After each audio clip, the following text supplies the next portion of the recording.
Hi, everybody, and welcome to another edition of the Board Game Organizer. And it's a series we're doing where we take a look at some of the older games, and actually, this next one here is a very new game that came out and produced a great organizer for it. I want to show you as well. Again, we appreciate you tuning in, checking this out. Hopefully, it's a little bit of little different information and content than the other folks are putting out.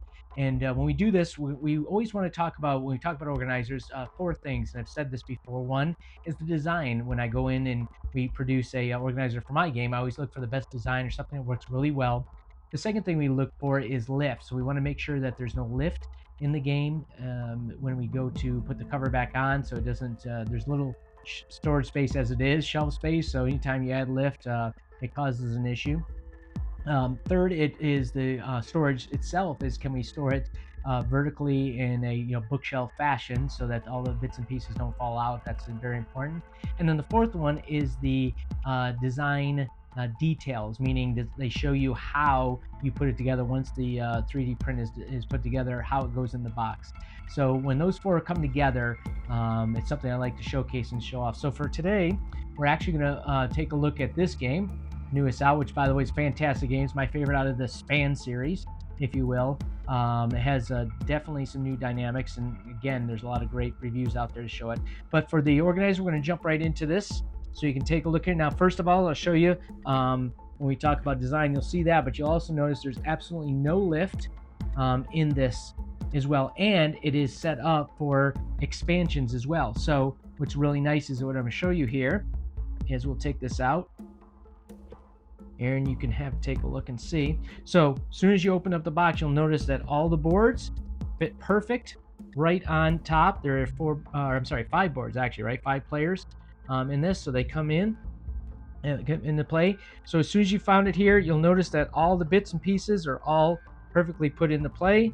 This is the rule books. You have your solo book as well. Now, when you notice this right away, you notice, well, there's empty. The reason is this is designed so you can have the deluxe version of the game where you can add these pieces, which are the younglings, I guess, and then the eggs. There's specific designed bits and pieces and tokens and stuff like that for the deluxe here.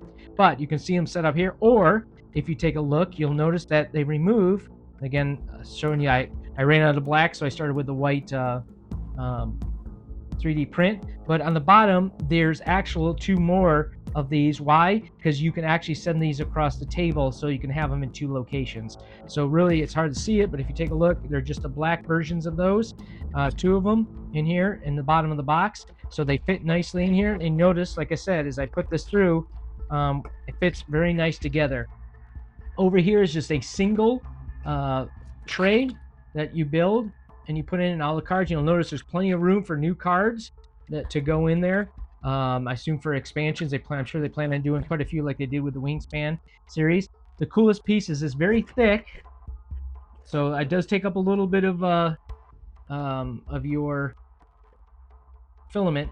But if you take a look here, you'll notice that it's well put together there. The cards, the main player cards, are here, and both sides fit well. This fits in here, so you notice the cards fit here. Then there's another slot here that fits for the achievement board, the front and back, a spot for your marker for the weeks. Now this is empty because, again, there's an option to play. These are your solo cards, and these solo cards, maybe you could put some over here, what have you, but keeps them outside the main deck, which is fabulous. You'll notice that these are your achievement tiles. They have a little spot that goes nice in there, easy to pull out without even pulling out the box itself or the piece itself, which I like. And then, which is really nice, you got your score pad that fits nice. Take a look at this. This fits snug in here. It's got a round area, and then you'll see the 5-player pieces that all have their spots. So again, never get moved around. I can put this on the shelf, so forth. This goes back on here. These go in, right? And that's pretty much it. A lot of space to maneuver in for expansions. I just thought it was really good to have it done, put away. Of course, the pen is put right in there and set. And there you have, goes on there very nicely. Wingspan or FinSpan. So that's just thought we'd show you another great example put together. It took about probably on this one, I tried to time it a little better. The big piece was about 20 hours. So probably altogether, maybe about 30 hours worth of printing. Of course, I may have a slower 3D printer than you, but great game, great organization. And if you like it, again, we always put it in the description below, the link to it. It's, I believe, at Printables. This is free version. That's something I should say. The first couple I did, if you go back and watch, I paid a couple bucks for a designer, but nowadays people are putting these together and it's fantastic. So I want to give a shout out to them. But you put in the link down below, and we appreciate you watching. We'll talk to you soon. Thanks.